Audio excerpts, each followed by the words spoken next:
cette émission, régler des problèmes de transport.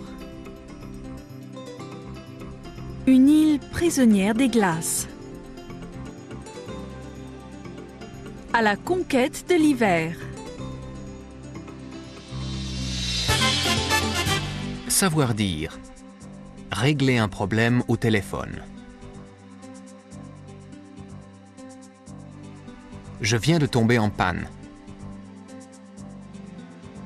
Je viens de tomber en panne. Je n'arrive plus à démarrer.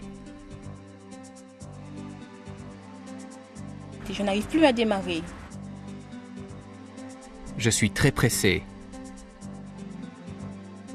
Je suis très pressée.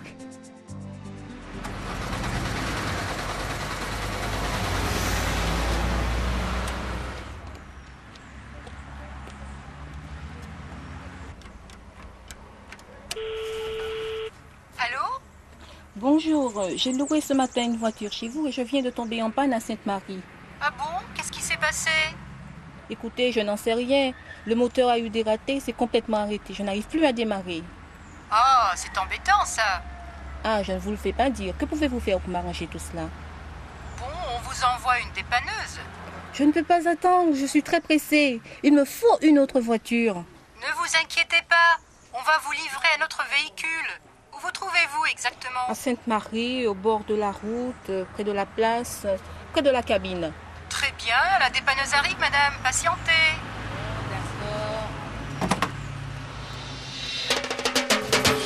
Info. La plupart des Sénégalais se déplacent en autobus.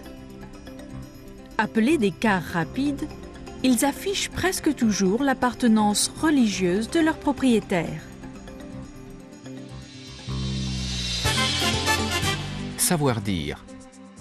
Réclamer un objet. J'ai laissé mon sac dans l'avion.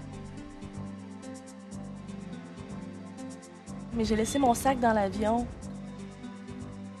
Je pense que c'était sous le siège. Je pense que c'était sous le siège. C'est un sac en tissu noir, de grandeur moyenne. C'est un sac en tissu noir de grandeur moyenne.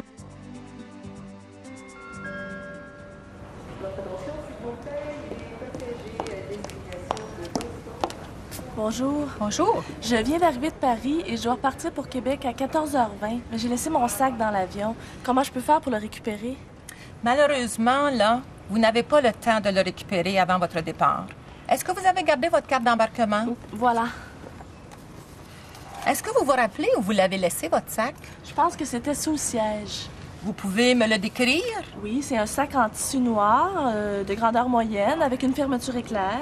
À l'intérieur, il y a une trousse de maquillage, une paire de lunettes de soleil et surtout mon agenda. Je vais prendre vos coordonnées. En faisant le nettoyage de l'avion, on retrouvera sûrement votre sac. On vous contactera à Québec pour vous le livrer. Très bien. Alors, je m'appelle Marie Blais et mon numéro à Québec... Rencontre. Une île isolée.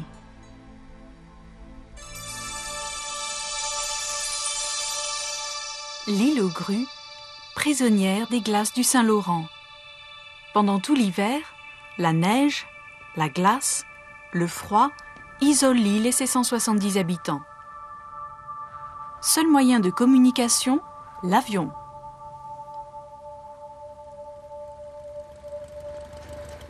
Benoît Buteau, pilote, relie depuis 30 ans l'île au continent.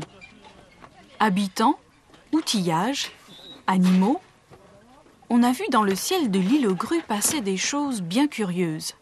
Tout se fait en avion. Quand je dis tout, tout ce que vous pouvez penser, on l'a transporté. Même un arbre de Noël.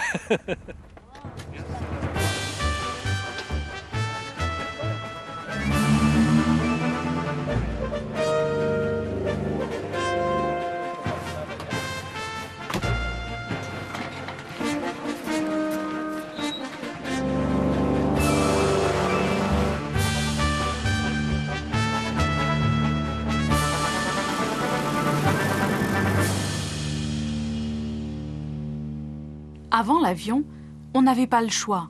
Le fleuve était la seule route, avec pour moyen de transport le canot.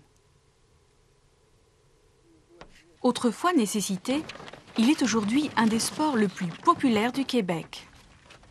L'équipe de l'île aux Grues s'entraîne 2 fois par semaine, un entraînement rude et exigeant. La plus difficile, je crois que c'est de maintenir la bonne forme physique. Il faut beaucoup de sacrifices. Puis, des fois, on aimerait beaucoup festoyer, mais on pense au lendemain. Puis, je pense que c'est motivant aussi de se tenir en bonne condition physique. Et ici, la forme, il en faut. En cas de mauvais temps, l'avion reste à terre, on ressort les canots. Presque tout le monde est passé au moins une fois en canot, une expérience qui ne s'oublie pas. Vous avez vécu, vous, une expérience en canot? Oui, madame. Pour un accouchement. On a parti la nuit en canot. On a parti tout d'abord d'ici, de la maison, en motoneige, pour se rendre jusqu'au quai. Et de là, on a pris un canot qui nous a emmenés jusqu'à Montmagny. Quels que soient les défis lancés par la météo, les habitants de l'île aux Grues ne sont jamais à court d'idées, ni encore d'ingéniosité. Alors, pendant ces longs mois d'hiver, n'ont-ils jamais rêvé d'un pont? Jamais.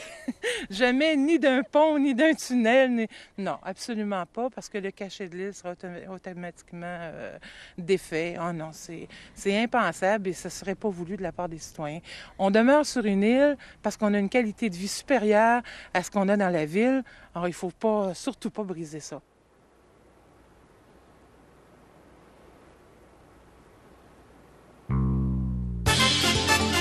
Savoir dire. Louer un véhicule. J'ai téléphoné hier pour louer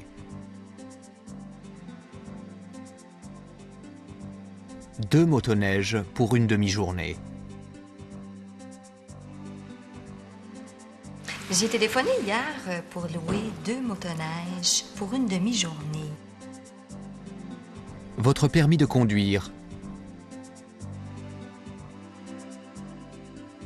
Votre carte de crédit. Votre permis de conduire et votre carte de crédit, s'il vous plaît.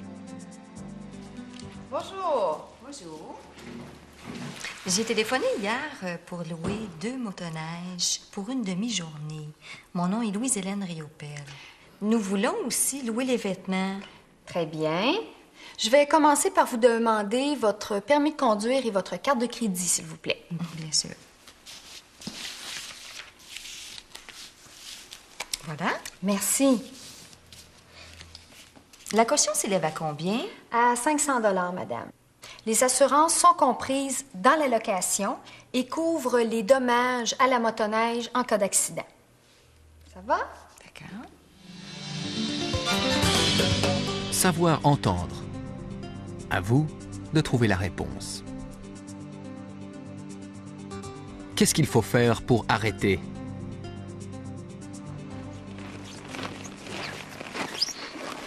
Bon, alors pour démarrer, vous tournez la clé à droite comme ça. Pour avancer, vous appuyez sur l'accélérateur ici à droite.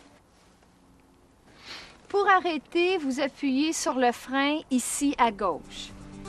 Compris. Pour arrêter, vous appuyez sur le frein. Info. Au Québec, il y a 25 000 km de pistes pour motoneige, dotées de stations-service et de pourvoiries, sorte d'auberges où l'on peut manger et dormir.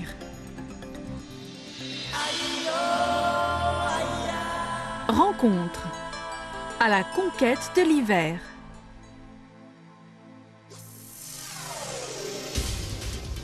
Bombardier, une des plus grandes compagnies canadiennes, maître des transports en tout genre. Compagnie internationale présente dans le monde entier. Tout a commencé ici dans ce petit garage à Valcourt, au Québec. Joseph Armand Bombardier, mécanicien de métier, inventeur de cœur. Son rêve ? Créer un véhicule pouvant affronter les hivers extrêmes, permettant ainsi à la vie de tous les jours de continuer. André, son fils cadet, aujourd'hui directeur, se rappelle les dimanches où on testait les dernières inventions paternelles. Étant très jeune déjà, j'allais avec mon père pour faire des excursions avec ses autoneiges. C'était l'aventure, on ne savait jamais si on allait des pépins. Parfois, on se prenait dans les bancs de neige, il fallait sortir les pelles. Les perfectionnements n'étaient pas si simples. Pendant 10 ans, il s'est débattu entre moteur surchauffant, faible propulsion ou suspension manquant de souplesse. Il travaillait beaucoup.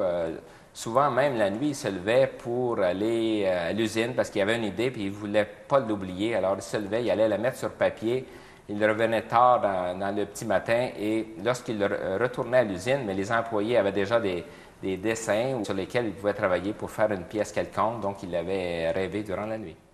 Le barbotin ou chenille a été la clé à tous ces problèmes. Ce principe ingénieux allait propulser son premier succès commercial. Ce nouveau transport en commun s'est en fait adapté à toutes sortes de situations.